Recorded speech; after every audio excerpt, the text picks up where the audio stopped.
E hoje, diferente talvez um pouquinho daquilo que sempre faço, eu quero começar essa palavra lendo o texto que vai nos conduzir na reflexão desta manhã. Porque o meu objetivo nesta manhã é pensar, conversar, avaliar com vocês o agir de Deus diante das impossibilidades humanas. O meu objetivo é esse, com o texto que vamos ler. Pensar no agir de Deus diante das impossibilidades humanas. E para isso eu convido você a abrir o seu livro, a Bíblia no segundo livro dos Reis, no capítulo de número 6. Segundo livro dos Reis, capítulo de número 6. Encontre aí. E nós leremos um texto longo. Se preocupe, não. Preocupe, não. Hoje, essa semana, você pode dizer para todos os amigos, li bastante Bíblia no domingo. É hoje. Hoje é esse dia. Então, você não se preocupe, não. Nós vamos ler 2 Reis, capítulo 6, a partir do versículo de número 24. E vamos até o versículo 16 do capítulo 7. Uau! É bastante. Pastor, será que dá? Dá. 2 Reis, capítulo 6, do versículo 24 até o versículo 16 do capítulo 7. Queridos, o motivo de eu ler esse texto, primeiro não se desespere, que se eu for pregar esse texto verso a verso, nós vamos sair daqui lá para terça-feira à tarde. Mas o motivo de ler esse texto na sua integralidade é para que faça sentido aquilo que você vai ouvir nessa manhã. Você precisa conhecer a história, conhecer o que aconteceu nesse momento da história e o contexto daquilo que eu vou falar nessa manhã. Então, você acompanhe comigo a leitura, você abra a sua Bíblia aí, se você puder, você pega a sua caneta, os seus apontamentos para que você anote, mas que você então possa manter sua Biblinha aberta e que a gente possa caminhar juntos nesta história tão extraordinária que nós vamos ler. Então vamos lá, segundo o livro dos Reis, capítulo 6, a partir do verso 24, diz assim a palavra de Deus. Algum tempo depois, Ben-Hadad, rei da Síria, mobilizou todo o seu exército e cercou Samaria. O cerco durou tanto e causou tamanha fome que uma cabeça de jumento chegou a valer 80 peças de prata, e uma caneca de esterco de pomba, 5 peças de prata. Um dia, quando o rei de Israel inspecionava os muros da cidade, uma mulher gritou para ele assim: "Socorro, majestade!" O rei respondeu: "Se o senhor não a socorrer, como poderei ajudá-la? Acaso há trigo na eira ou vinho no tanque de prensar uvas?" Contudo, ele perguntou: "Qual é o problema?" Ela respondeu: "Esta mulher, aquela que estava ao lado dela, me disse: 'Vamos comer o seu filho hoje, e amanhã comeremos o meu.' Então, cozinhamos meu filho e o comemos. No dia seguinte, eu disse a ela que era a vez de comermos o seu filho, mas ela o havia escondido.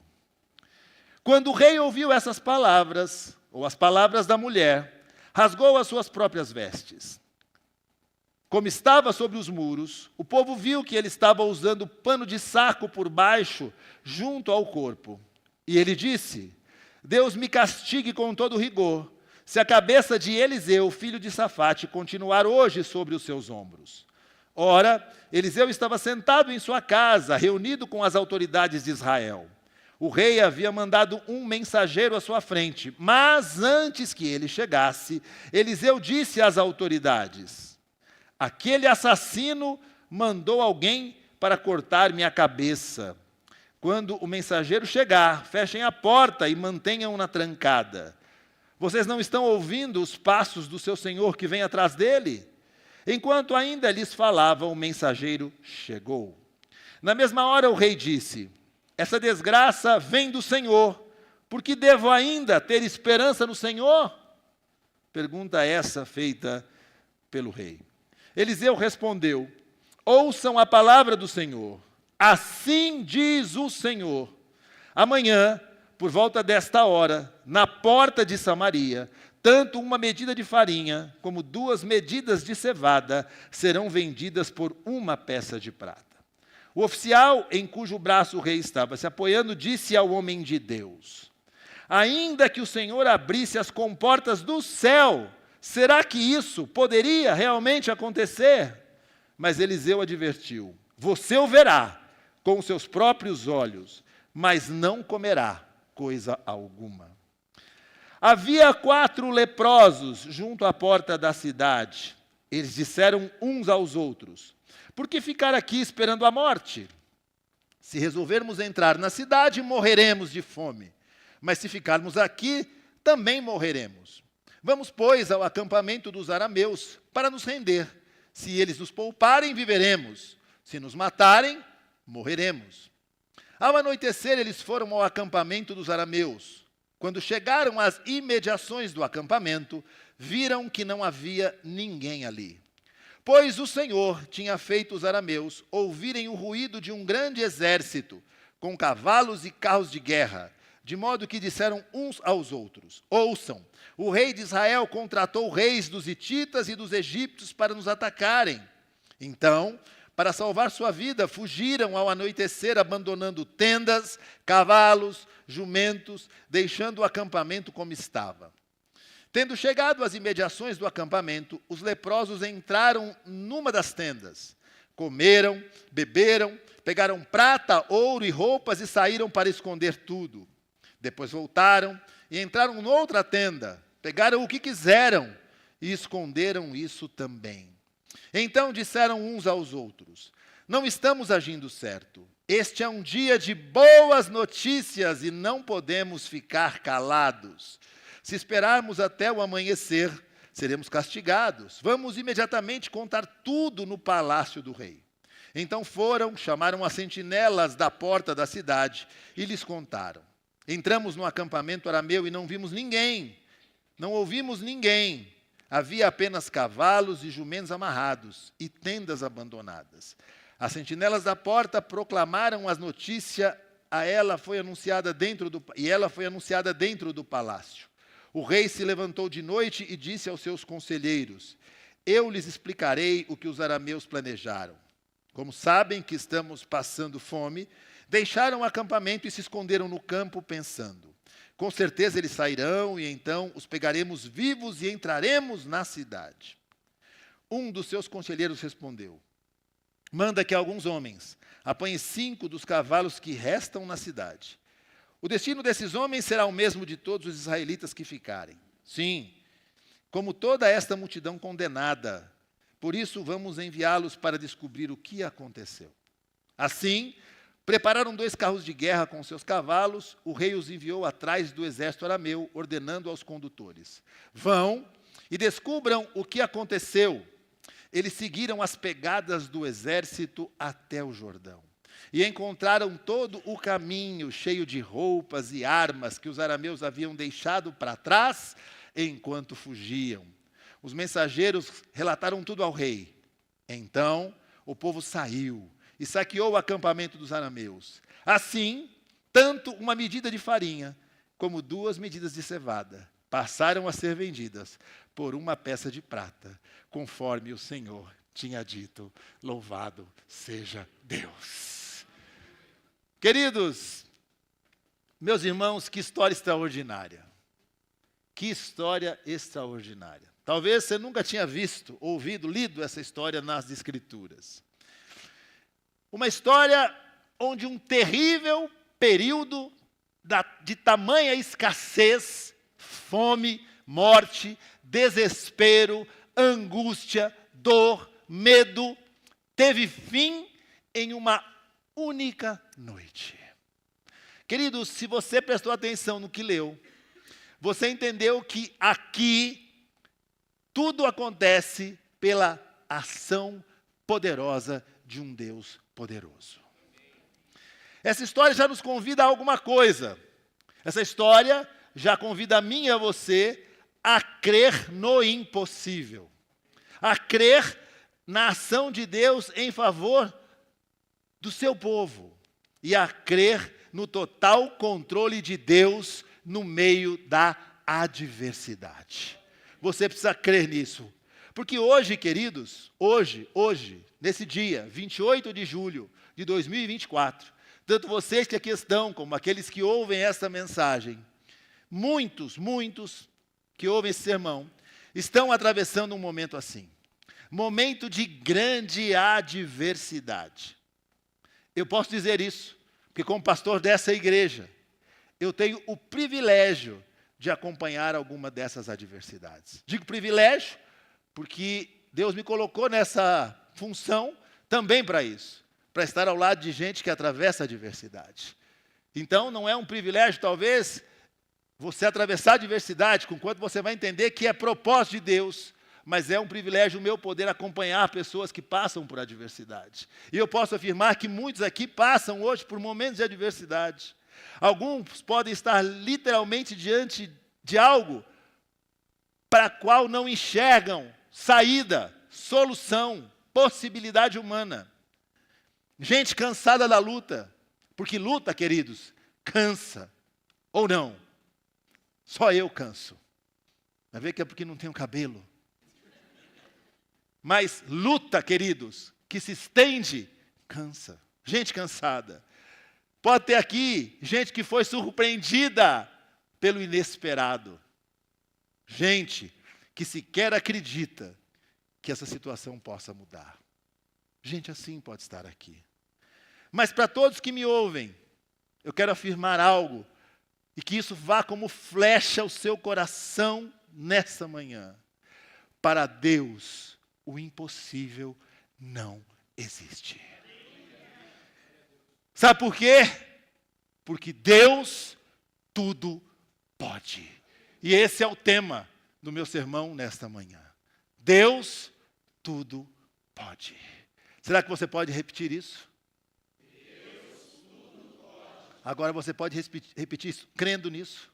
Deus tudo pode. Deus tudo pode. Queridos, não existe nada, absolutamente nada, que para Deus seja impossível. Então nós vamos juntos caminhar pela história que nós lemos, tirar lições dessa história que lemos, para o nosso encorajamento, para a nossa renovação de esperança, por um único motivo, porque Deus tudo pode. E eu quero começar pelo começo, seria bom, né? E o começo foi a chegada da adversidade. Esse é o primeiro ponto do qual quero falar, a chegada da adversidade. O verso 23 e 24, nós começamos no verso de número 24. Então eu lerei o 23 para que ilustre um pouquinho mais sobre essa chegada da adversidade. Olha o que diz 2 Reis, capítulo 6, verso 23. Então, o rei preparou-lhes um grande banquete, e terminando eles de comer e beber, mandou-os de volta para o seu senhor. Assim as tropas da Síria pararam de invadir o território de Israel. Isso é o verso 23 do capítulo 6. Assim as tropas pararam de invadir Israel. Mas no verso 24 começa assim. Algum tempo depois, o rei da Síria mobilizou todo o exército e cercou Samaria.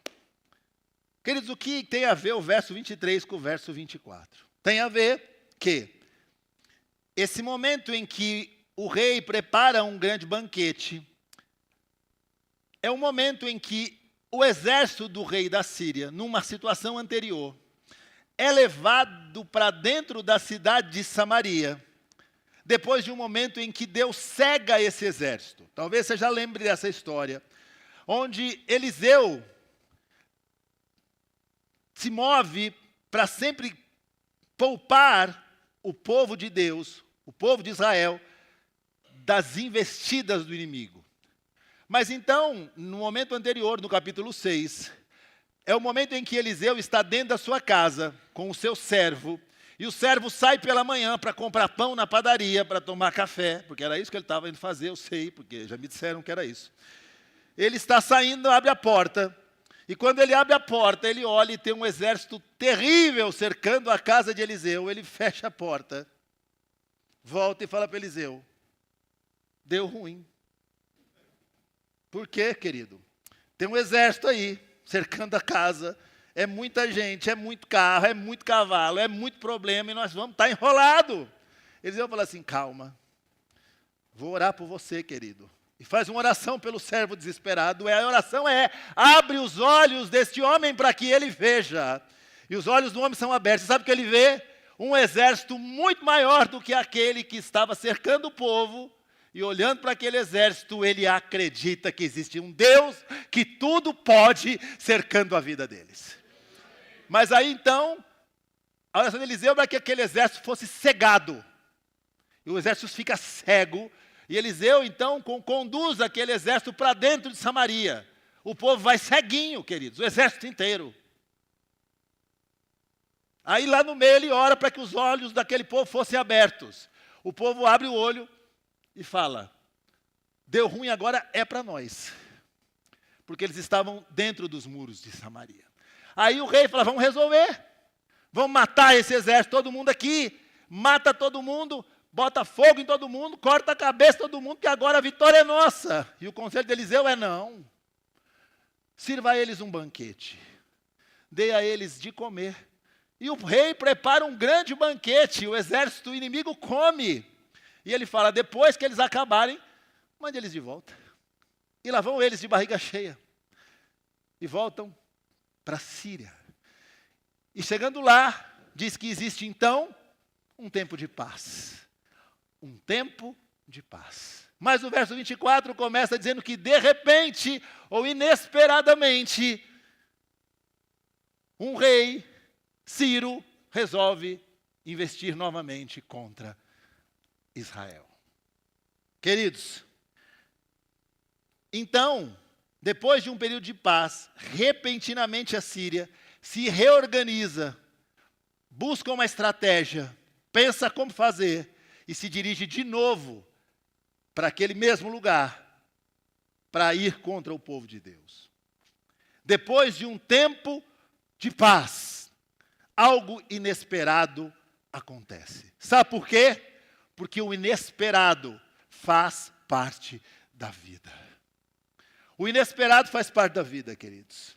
O inesperado acontece nas nossas vidas. O inesperado não é uma opção ou um talvez na nossa vida. O inesperado em algum momento da vida nos alcança. O inesperado faz parte da vida. Assim também a adversidade chega até nós. De forma inesperada muitas vezes. Depois de um tempo de paz. Você tem aquela sensação? Eu sei se você tem. Talvez tenha. Eu tenho. Quando está tudo bom. Sabe que está dando tudo certo. Você fala: meu Deus, está dando tudo certo, cara. Tudo certo. Você sai de manhã, não pega nem farol fechado. Já viu isso? Você sai atrasado, o farol, puf, puf, vai igual aquele filme do Jim Carrey. Os carros vão saindo da frente assim, ó. Você vai passando. Você chega no trabalho, era para chegar 15 minutos atrasado, você chega 10 antes. Chega 10 antes e encontra o chefe na porta, com um sorriso no rosto. Bom dia, você fala: tem alguma coisa errada acontecendo. Tudo dá certo. Você senta na sua mesa, chega um pedido. Você fala: meu Deus, é Deus. Tudo vai bem. Se tiver muito bom, depois do almoço o chefe te chama, você fala: é agora. Ele fala: tem uma promoção para você. Você fala: não é possível. Numa segunda-feira, tudo dando certo.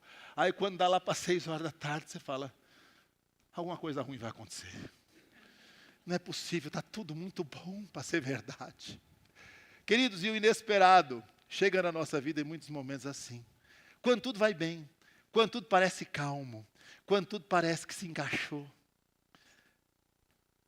Mas uma coisa eu quero dizer para você. Aquilo que para mim e para você é inesperado, está no total controle de Deus. Mas o inesperado chega. E o inesperado é algo que nós vamos ter que lidar. Mas eu quero então partir para o segundo ponto, que é a estratégia do inimigo. Queridos, esse povo, Ciro, uma nação de guerra, já tinha atacado ou tentado atacar Israel e Samaria, uma cidade cercada outras vezes. E todas as vezes que eles tentavam ir, Eliseu se levantava e dizia para o rei: vão chegar por aqui. Ele se preparava. Vão chegar por ali. Ele se preparava. Ao ponto do rei falar: não é possível. Tem um X9 aqui. X9 está na Bíblia. Tem um aqui. Quem é que botou um escuta dentro desse negócio? Porque tudo que eu vou fazer, aquele ali já sabe. Então, depois dessa reorganização, eles entendem uma coisa: não adianta investir contra esse povo, não. Tudo que a gente faz, o povo se prepara. Então, diz o texto bíblico que algo que você deve dar muita atenção nesse momento. O rei não ataca Israel. O rei não tenta invadir Israel. O rei não lança uma bomba, uma flecha, uma lança, uma pedra, um tijolo contra Israel. Ele sitia Israel. Ele cerca Israel. Ele põe o seu exército ao redor da cidade. Queridos, essa estratégia é inteligente, porque essa estratégia poupa os recursos do inimigo, os esforços do inimigo, poupa o esforço do inimigo no ataque àquele povo que eles queriam conquistar. Ele isola Samaria dentro dos seus próprios muros. E sabe o que isso faz com Samaria? Impede que qualquer recurso pudesse entrar e qualquer pessoa pudesse sair.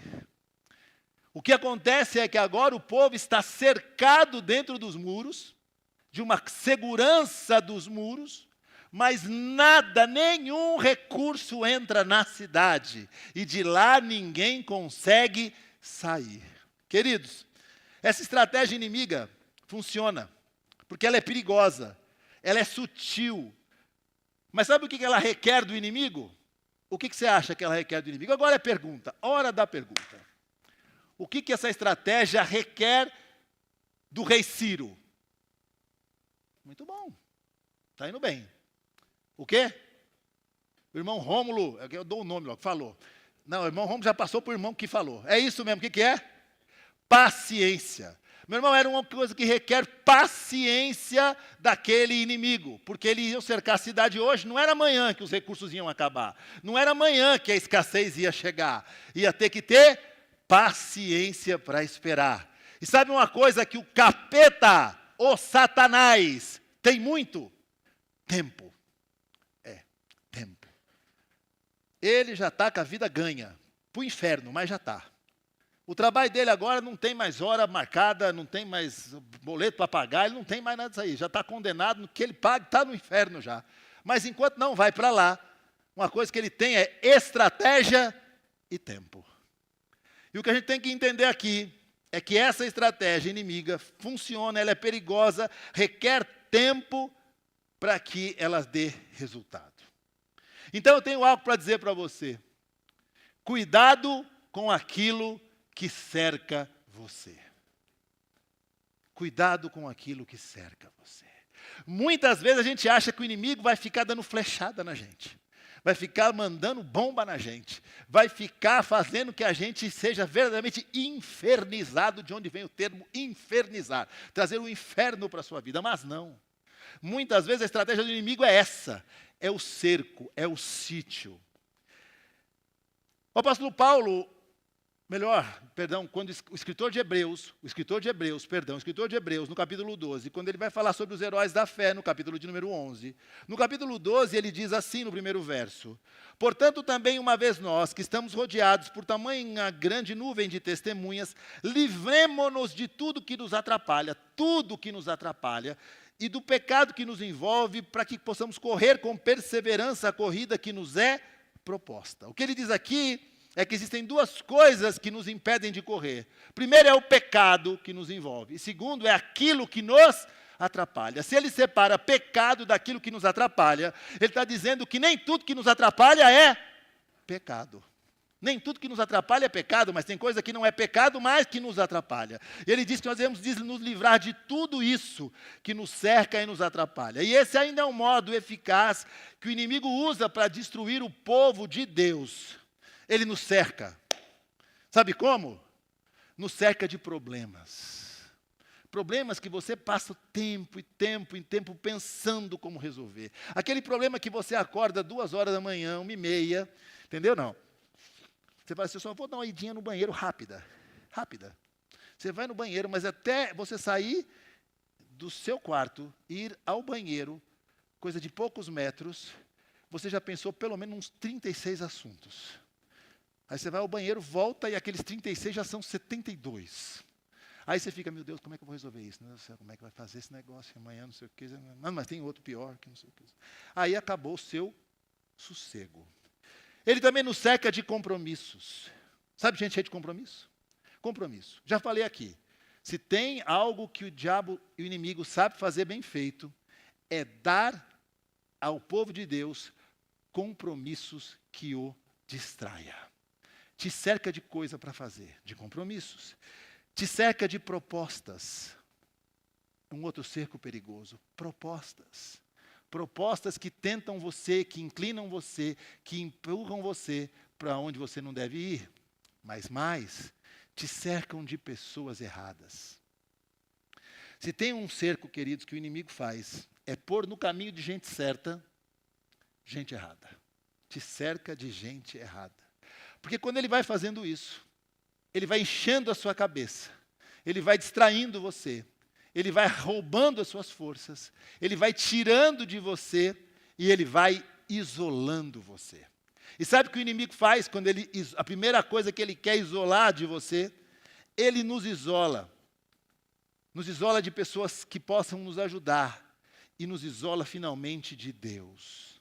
Queridos, quando a gente passa por uma luta, talvez você não, que é mais crente que eu, mas às vezes a primeira coisa que a gente pensa em deixar é a igreja.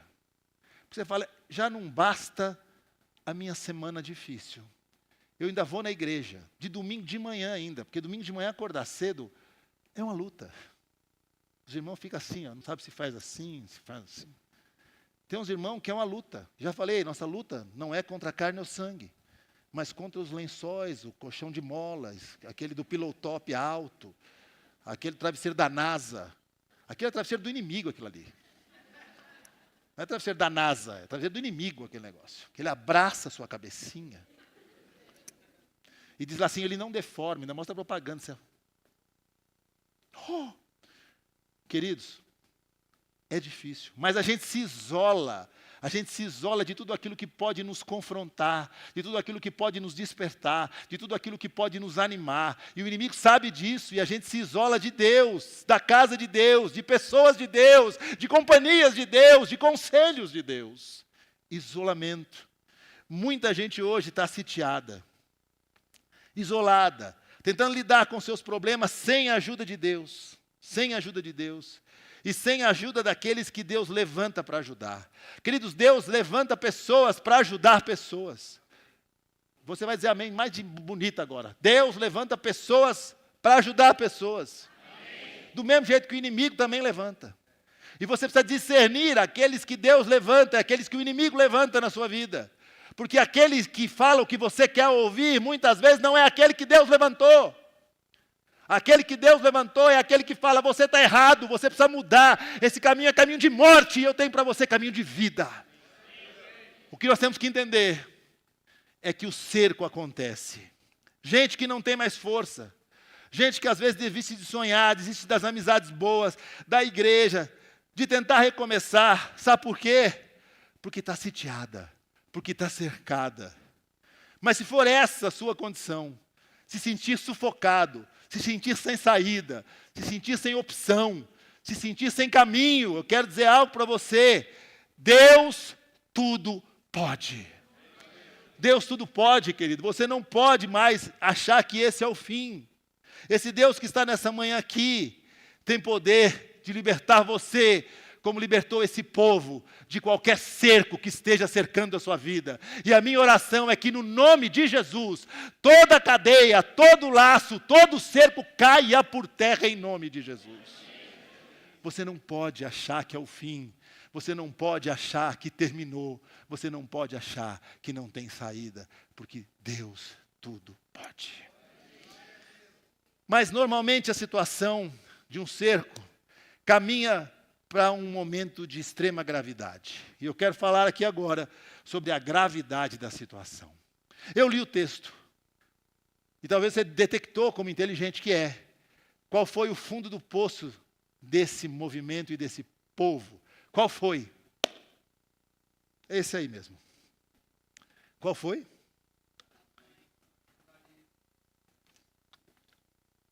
Isso aí. Canibalismo. As mães comendo seus próprios filhos. Pastor, por isso que eu não leio Bíblia.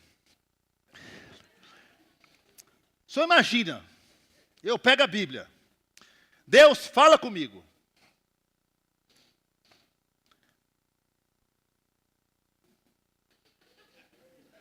Vamos comer o seu filho hoje. Amanhã comeremos o meu. Vou parar aqui. Não, vou ler um pouquinho. Então cozinhamos o meu filho e o comemos. Eu falo que não dá certo ler isso. Queridos, a Bíblia nos mostra quem somos e onde podemos chegar. Onde podemos chegar.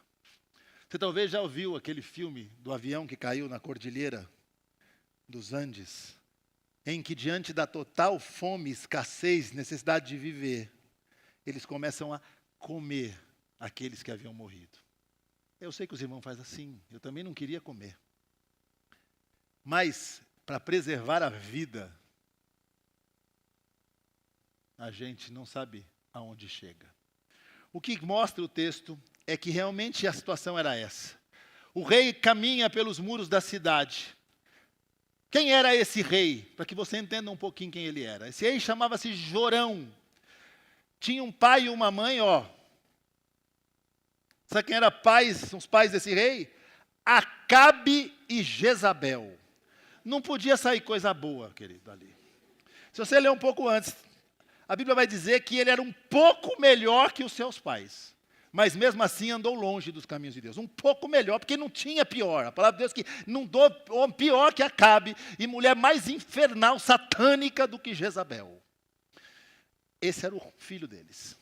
Estava o rei andando por sobre os muros da cidade murada, vendo a cidade lá de baixo, olhando para a desgraça do povo, para a falta de opção do povo, para a fome do povo, para a morte do povo, para o desespero do povo. E aí, andando por aqueles muros, uma mulher fala, rei, ei, pois não, ajuda-nos. Ele fala, como é que eu vou ajudar, querida? Eu não tenho comida. Eu não tenho bebida, eu não tenho dinheiro. Resumindo, eu não tenho recurso para te ajudar. Ele disse, se o Senhor não te ajudar, o que eu posso fazer por você? Mas ele então, num momento de lucidez, ele fala, mas, me conte aí, qual é o problema? Pensando ele, talvez fosse algo mais simples. O problema é o seguinte, nós duas combinamos de comer os nossos filhos. Ele já deve ter pensado, por que é que eu fui perguntar qual era o problema? Já sentiu isso? Por que eu perguntei? E aí? E o pior é que o senhor não sabe. Matei o meu. Cozinhei o meu. E comemos. E ela, no dia seguinte, quando fomos matar o dela, escondeu dela. E nós não podemos comer, porque ela desistiu. Já viu aquele? Que fala, vamos aí, amanhã a gente faz aqui. Você vai e no outro dia fala, mudei de ideia. Foi isso. O rei, diante disso, ele fala, onde nós chegamos? Essa é a gravidade da situação que está o povo, sem o que comer, comendo seus próprios filhos, cozinhando os filhos, comendo os filhos. E aí ele fala, tem que ter um culpado. Já sei quem é. Eliseu. Logo, Deus. Deus é culpado dessa situação. Não eu, Deus. Poucos relatos na Escritura, queridos, talvez tenha essa clareza e seja tão chocante quanto esse, de mãe matando e comendo seus próprios filhos. Essa realmente é uma imagem de um fundo de poço, de um lugar mais baixo, talvez, aonde a desgraça humana possa ser vista.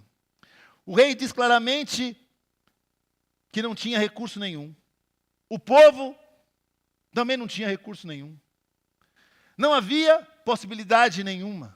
Era um momento de total escassez. Não havia recursos, não havia esperança, não havia possibilidade, não havia saída, não havia absolutamente nada. Era total escassez. Mas eu quero dizer algo para você, que é na escassez de recursos que Deus se manifesta. Louvado seja Deus. É na escassez de recursos que Deus se manifesta.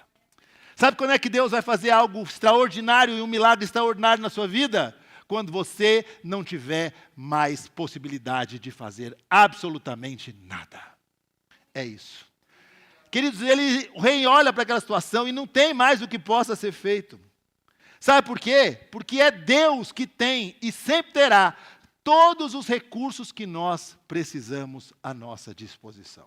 Os nossos recursos não estão em nós, acessíveis a nós, mas Deus tem sim todos os recursos. Os nossos recursos, sejam eles quais forem, vêm de Deus.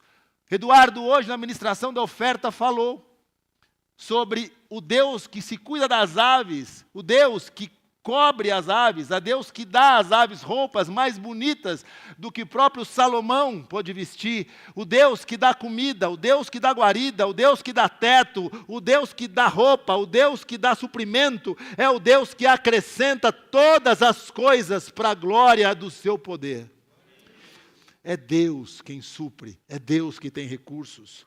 Esse rei, inclusive, como disse, era um rei mau. Agora, Deus permite aquele cerco. Deus permite aquela situação. Deus sabia daquilo que estava acontecendo, porque o povo de Deus tem uma história de altos e baixos. Diz que cada vez que entrava um bom rei, um rei que temia Deus, o povo prosperava. Entrava um rei mau, o povo sofria as consequências. Deus sabia desse cerco. Deus tinha um tempo para esse cerco. Deus tinha um propósito com esse cerco, mas o cerco não seria o fim daquele povo, porque esse povo existe até hoje.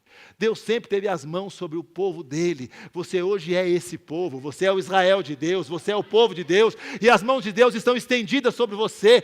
Creia, não é o fim. Mas pastor, eu não tenho recursos, Deus tem. Pastor, eu não sei o que fazer, Deus sabe. Pastor, eu não sei mais, eu não tenho saída, Deus tem. Deus tem.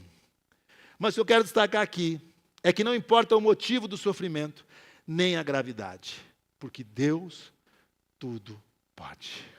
Você crê verdadeiramente nisso? Amém. Querido, às vezes nós enfrentamos adversidades que nós mesmos atraímos para a nossa vida. Será que nunca passou por isso? Nunca tomou uma atitude impensada, fez algo que não devia ter feito, decidiu como não devia ter decidido, se juntou com quem não devia juntar, fez coisas que não devia fazer. E aí você tem que lidar com as consequências do seu erro, pela sua desobediência.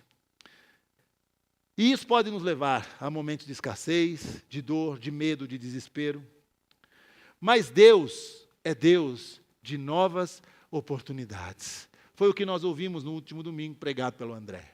Deus é Deus de novas oportunidades. Não importa o que você tenha feito, não importa o caminho pelo qual você tenha andado, não importa os erros que você tenha cometido, se você verdadeiramente reconhece isso e se arrepende disso, Deus vai mudar a sua história, creia nisso em nome de Jesus. Porque Deus é um Deus que tudo pode, então você precisa confiar no Deus que tudo pode. Mas eu quero caminhar para como isso muda, como isso se altera. Eu quero pensar um pouquinho sobre o poder da palavra de Deus. Porque diz o verso de número 1 do capítulo 7, que Eliseu, então, diante do rei Reclamão, que vai lá para matar Eliseu, porque ele fala, eu vou lá matar Eliseu. Eliseu fala, olha, queridos, o rei está vindo aí. Eliseu é avisado, mais uma vez, que o inimigo ia atacar. Mas o inimigo agora estava dentro do muro, o inimigo agora era o seu próprio rei. Ele fala, o assassino está vindo me cortar a cabeça, mas eu já sei. Então tranca a porta, porque ele está chegando aí. E ele chega cheio de, vou matar, vou cortar a sua cabeça. Mas Eliseu não dá nenhuma atenção para a voz do rei, porque existe uma voz maior que vai falar agora, que é a voz de Deus. E diz assim no capítulo 7, no versículo 1, Eliseu respondeu: ouçam a palavra do Senhor, porque assim diz o Senhor.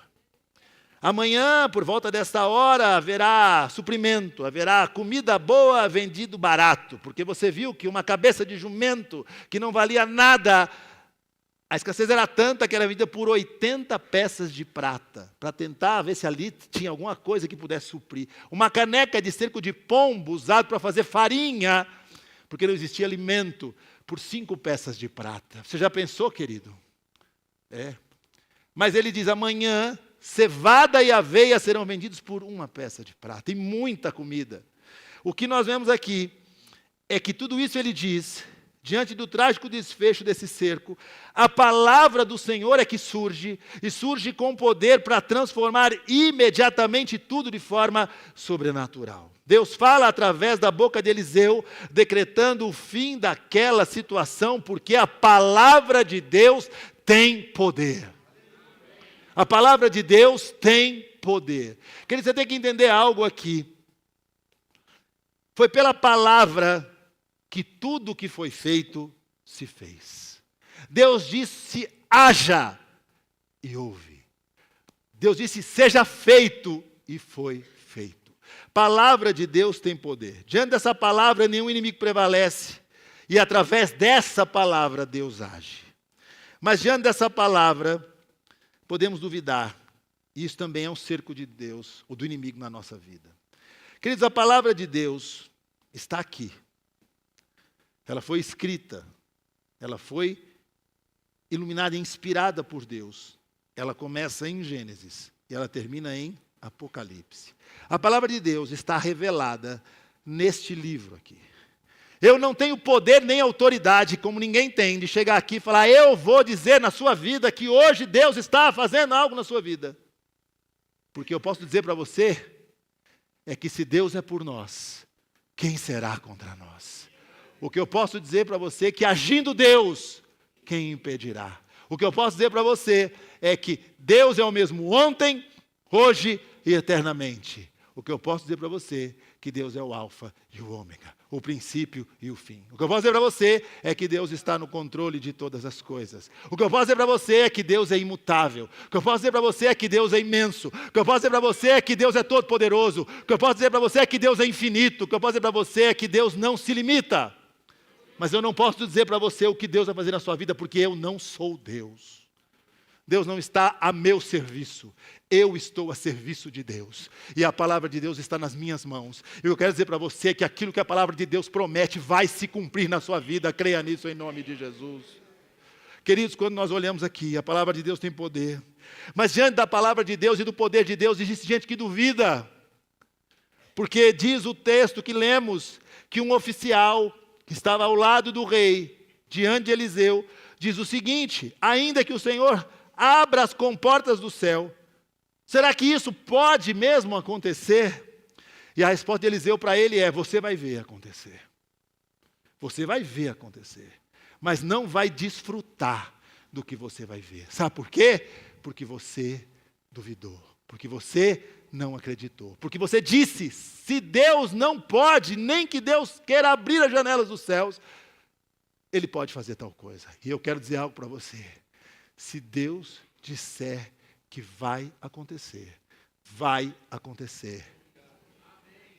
E eu e você não temos o direito de dizer, será que Deus pode?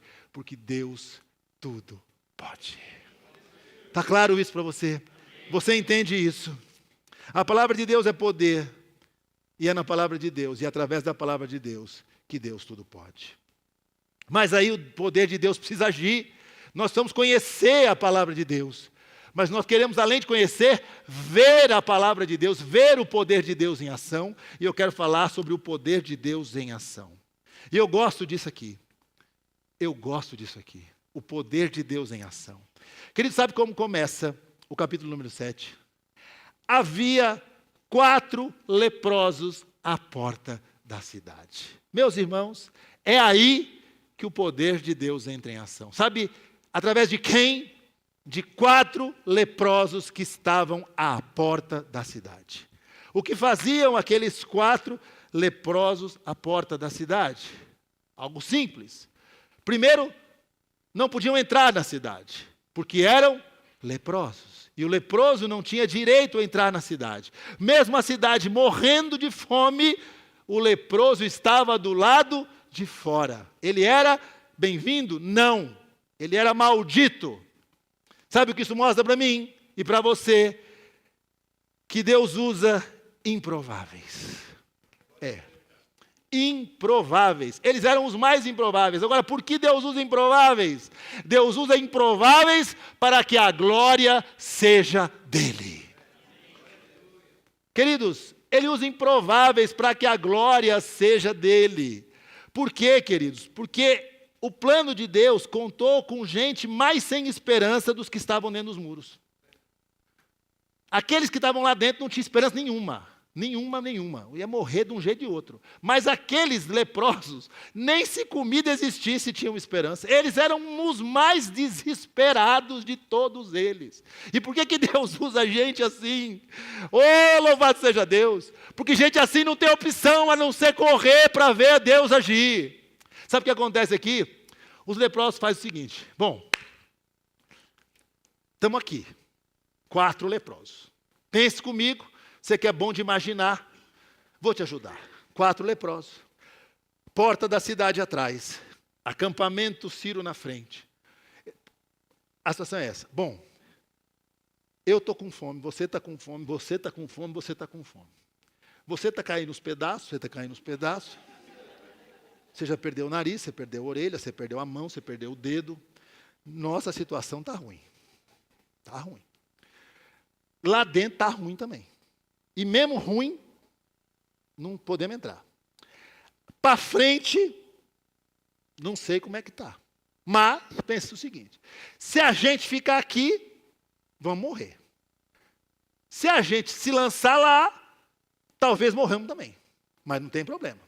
Se a gente morrer lá, pelo menos a gente fez alguma coisa. Agora, se a gente ficar aqui, vamos morrer mesmo. Então, é o que ele disse. Se nos matar, morreremos. Se ficar aqui, morreremos. Resumindo para nós, a solução é nenhuma. Então, é para lá que a gente vai. Esse é o pano do negócio do fundo do texto aqui. Os coitados dos 4 leprosos vão trabalhar porque eles não têm escolha. Eles não têm saída. Deus usa improváveis para que a glória seja dele.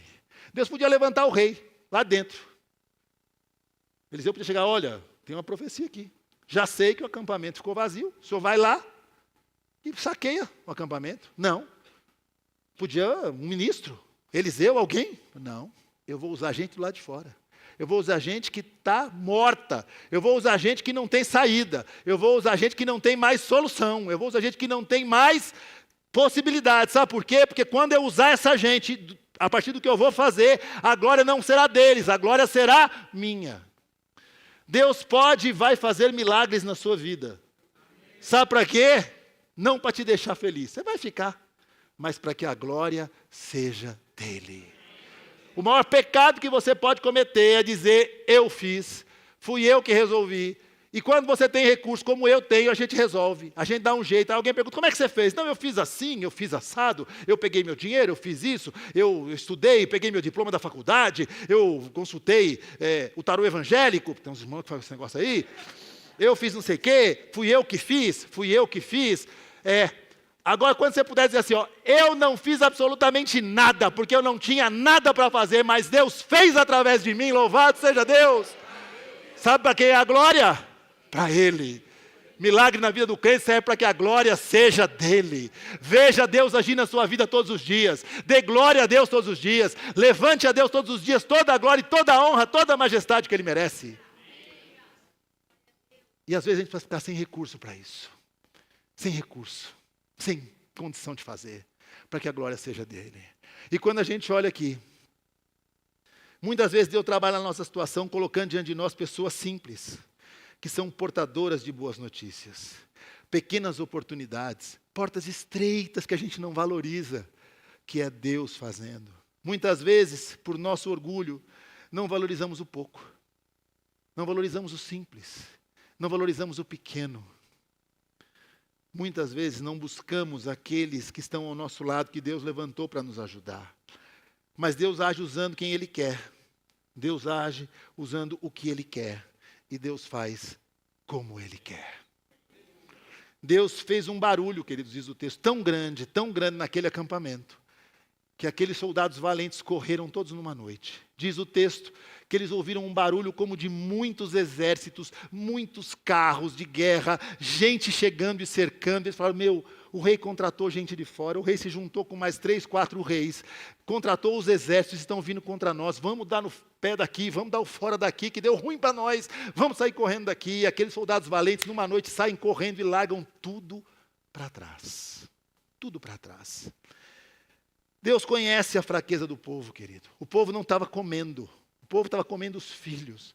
O povo não tinha força. O povo não tinha energia. O povo não tinha saúde. O povo não tinha disposição.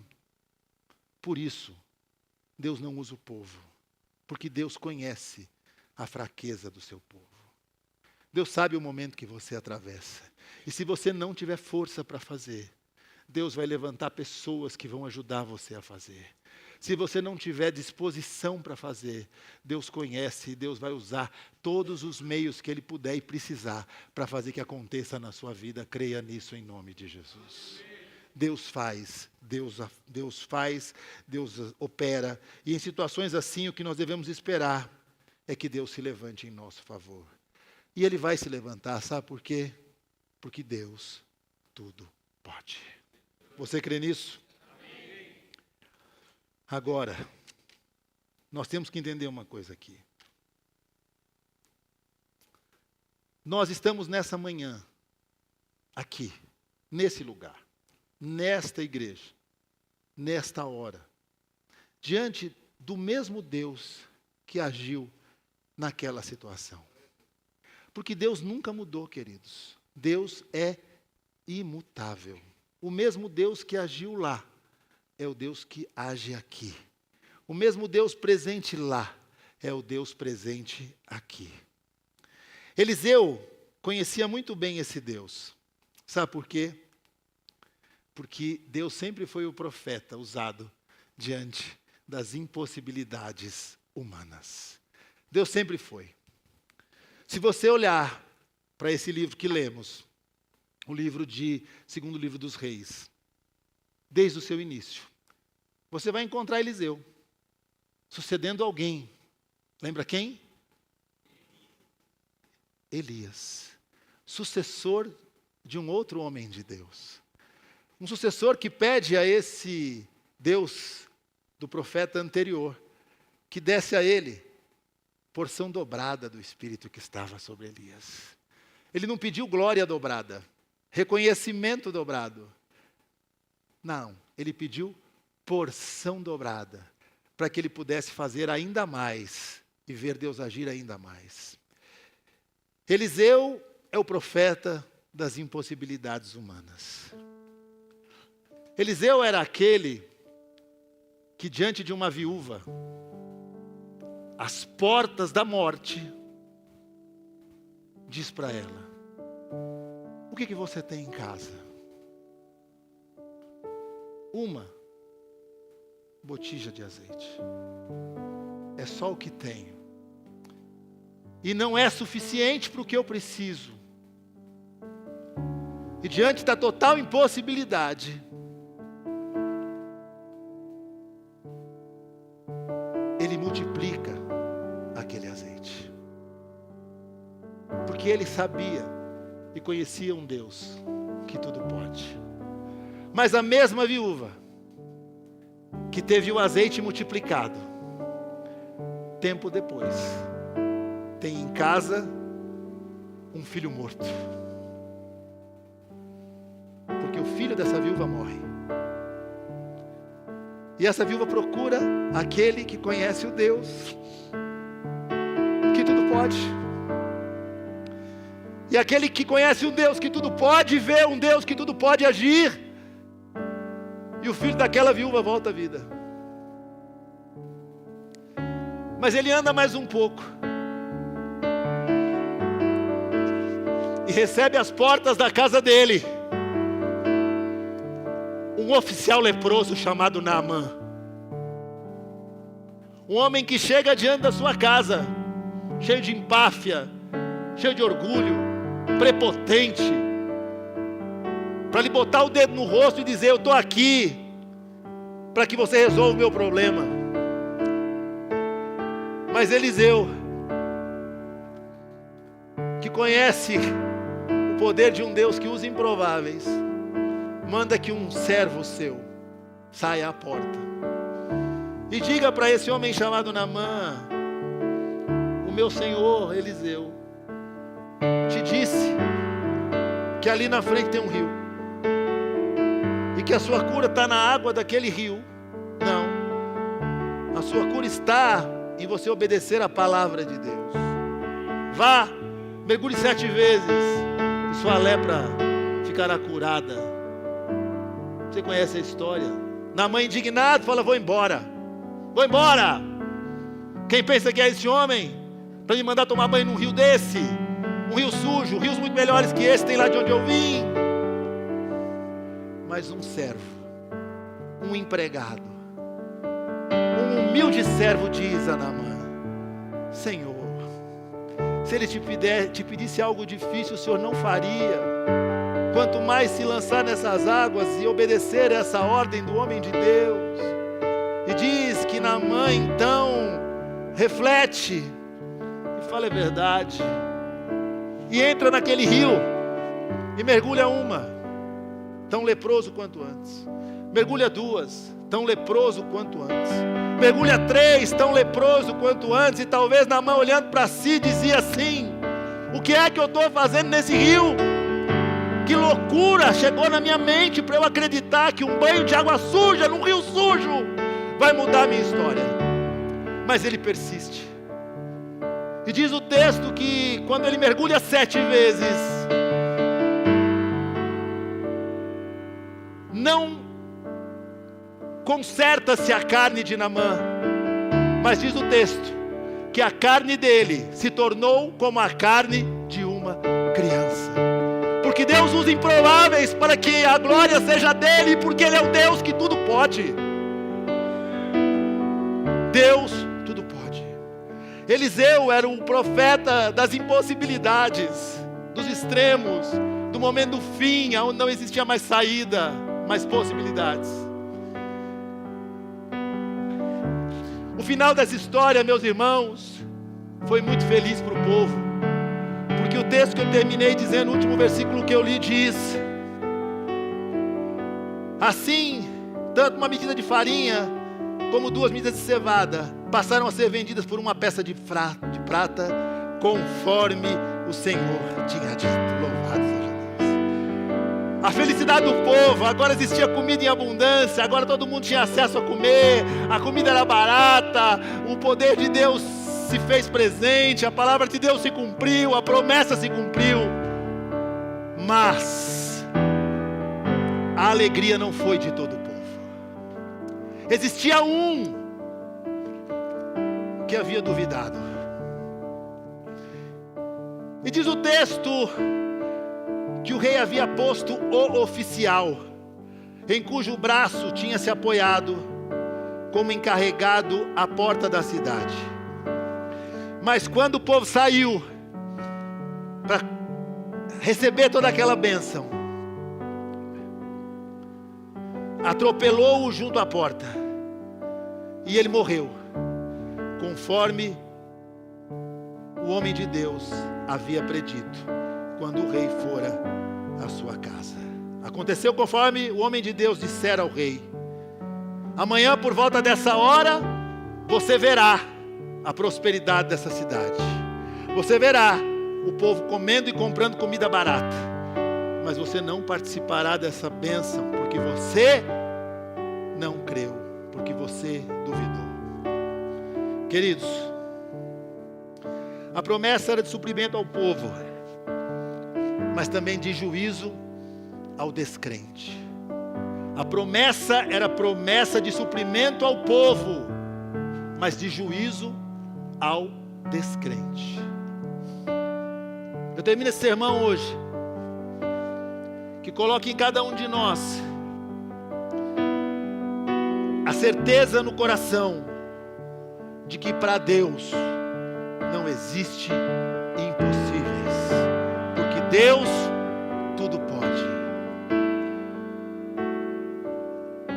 Eu oro para que a fé de todos nós seja fortalecida, para que nós possamos agir diferente desse oficial que foi pisoteado à porta da cidade, vendo a bênção aqui, olhando a bênção aqui, e não podendo apanhar a bênção, porque não creu.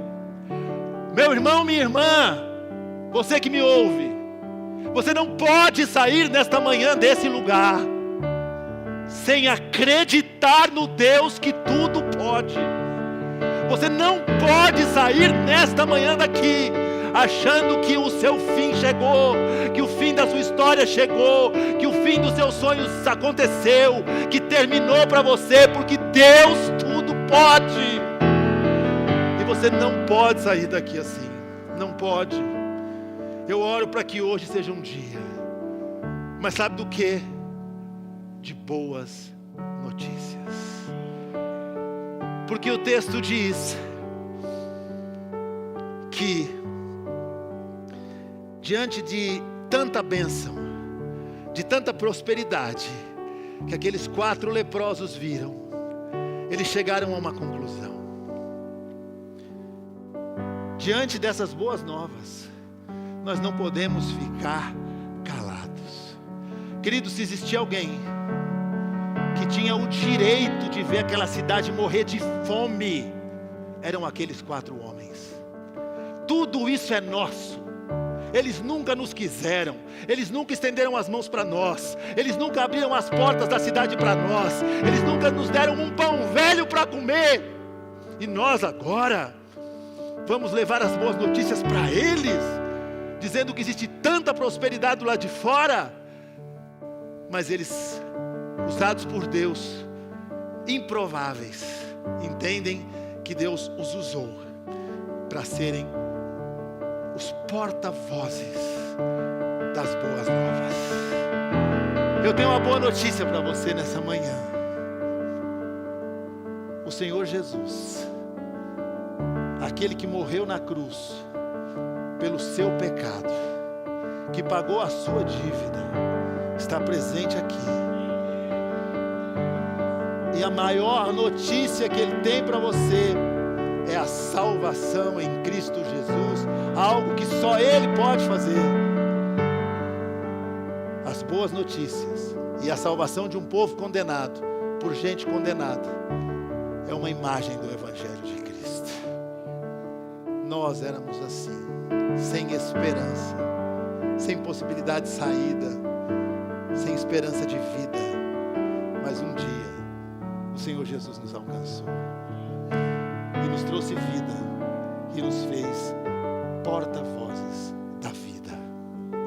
Queridos, eu oro para que hoje seja dia de boas notícias, para que muitos aqui, pois a boa notícia é que temos um Deus que tudo pode ao nosso lado. Deus tudo pode, e o temos a partir de um momento. Você terá esse Deus que tudo pode ao seu lado a partir de um momento, e o momento é o momento da sua salvação em Cristo Jesus. Deus é por nós quando nós somos seus filhos, e somos seus filhos através de Cristo Jesus, nosso Senhor, aquele que morreu na cruz por nós. Talvez você esteja aqui nesta manhã e não pode usufruir de um Deus que tudo pode, porque você não seja filho desse Deus. Você nunca tenha recebido Jesus, o Senhor e Salvador, o único e suficiente Senhor na sua vida. Se você quer desfrutar das bênçãos de Deus e da maior bênção que é a salvação em Cristo Jesus, não espere amanhã, porque hoje é dia de boas notícias. Feche os teus olhos. Eu vou orar, e antes de orar, eu quero convidar a que você olhe para dentro de si e responda uma pergunta para você. Você é um filho de Deus através da salvação em Cristo Jesus. Você já o recebeu como seu suficiente Senhor e Salvador. Se você não sabe, se você não tem certeza, se você nunca fez, eu não quero chamá-lo aqui na minha frente, mas eu quero saber que você está entre nós, para que eu possa pedir a bênção e orar pela sua vida nesta manhã. Se você hoje entende que precisa desse Deus que tudo pode, sendo Ele Jesus, seu Senhor e Salvador, eu quero que você dê um sinal com a sua mão onde você está. Eu só quero saber que você aqui está. Eu não vou chamá-lo aqui, mas eu quero orar pela sua vida nesta manhã. Dê um sinal para mim, para que eu possa orar por você. Eu quero ver só a sua mão levantada.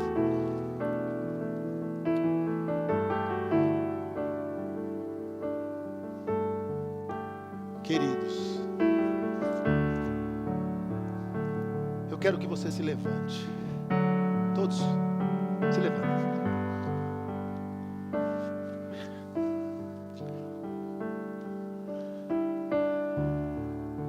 E eu quero usar 5 minutos do meu tempo para um convite. Preste atenção no que eu vou dizer.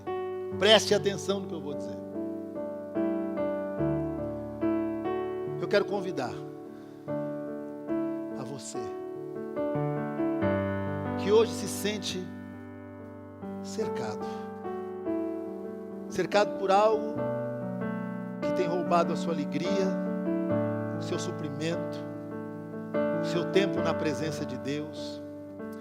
Você que vive hoje um momento onde você precisa da ação poderosa de Deus, de um Deus que tudo pode, fazendo algo sobrenatural na sua vida. Eu quero que você saia do seu lugar. Eu quero que você venha à frente para que nós possamos orar juntos pela sua vida e pelo momento que você atravessa. Pode vir.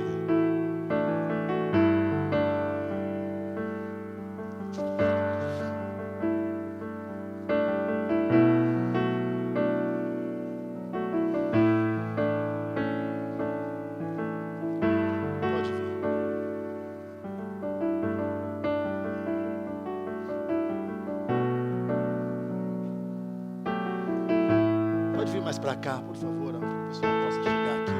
Venha mais para cá, para o meio, por favor. Só para que o pessoal possa chegar por aqui. Pode vir. Pode vir. Meus irmãos,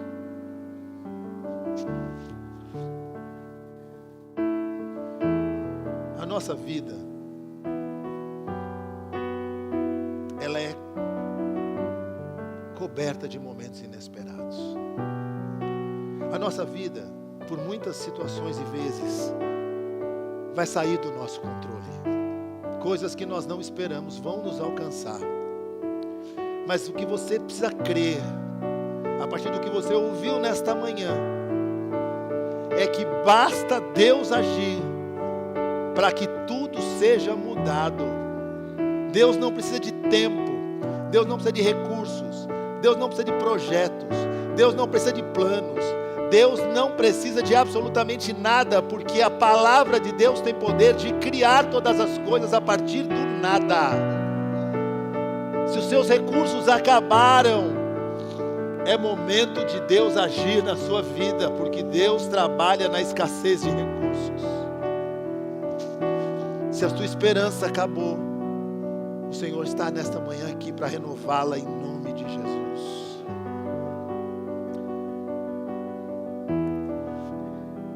Mesmo que você não tenha nada, lembre-se, Deus usa improváveis, coisas improváveis, pessoas improváveis, situações improváveis, para que a glória seja dele e para que você reconheça que há um Deus nos céus, um Deus que habita entre nós, e esse Deus é o Deus que tudo pode. Eu vou orar para que Deus fortaleça você, para que Deus conforte o seu coração, para que Deus tire do seu coração todo medo, toda angústia, toda dor, toda tristeza, toda dúvida, porque vão existir momentos na vida em que nós vamos duvidar o porquê é que isso aconteceu, o porquê é que esse cerco me alcançou. E eu quero dizer para você que se isso está acontecendo, Deus tem controle sobre isso. Isso não é maior do que o Deus que você serve. Isso não é maior do que o poder de Deus para mudar essa situação. E eu vou orar, e você vai orar comigo. Senhor, bendito Deus e Pai Todo-Poderoso, nós estamos diante de um Senhor e nós verdadeiramente cremos que Deus tudo pode, Senhor. Pai, o inimigo é astuto, Pai. Ele trabalha, Ele nos cerca, Ele, Senhor, tem estratégia. Ele coloca pedras ao nosso redor, Ele coloca pessoas erradas ao nosso redor, Ele coloca dúvida em nossa mente, Ele coloca, Senhor, tantas coisas diante de nós. E Ele tem tempo, Senhor, para esperar que nós possamos cair. Mas nós nos levantamos, Senhor, firmados na palavra de Deus, e pedimos que o Senhor, o Deus desta palavra, venha agir poderosamente nesta manhã. Diante daquilo que é impossível para nós, nós cremos que o Senhor pode. Diante daquilo que nós não temos recursos nenhum para fazer, o Senhor tem. Pai, o Senhor usa improváveis. O Senhor usou a nós somos improváveis, nós éramos improváveis. E o Senhor um dia, pela Tua graça, infinita misericórdia, nos amou, e nos amou ao ponto de dar Seu Filho, Jesus, para morrer em nosso lugar, sendo nós pecadores e não merecedores. E não existe amor maior do que o amor da cruz. E um Deus que nos deu a própria vida, o Seu próprio Filho, o Seu bem mais precioso, não nos dará com Ele todas as coisas? Sim, nos dará. Nós não sabemos se hoje, se amanhã, se na semana que vem, mas sabemos que isso chegará a nós. E enquanto nós esperamos chegar, nós pedimos: nos dá paciência, nos dá estratégia, nos dá força, nos dá fé para continuar acreditando e esperando. Porque, Senhor, em algo nós cremos. Cremos que para Deus impossíveis não existem. E cremos que Deus verdadeiramente tudo pode. Eu oro e eu peço que a bênção do Senhor seja derramada sobre a igreja de forma geral, todos que aqui estão, mas em especial sobre aqueles que agora estão se pondo aqui na frente, num ato de fé, num ato de expectativa, num ato de esperança, num ato, Senhor, de clamar diante daquele que tudo pode, e que essa bênção os alcance.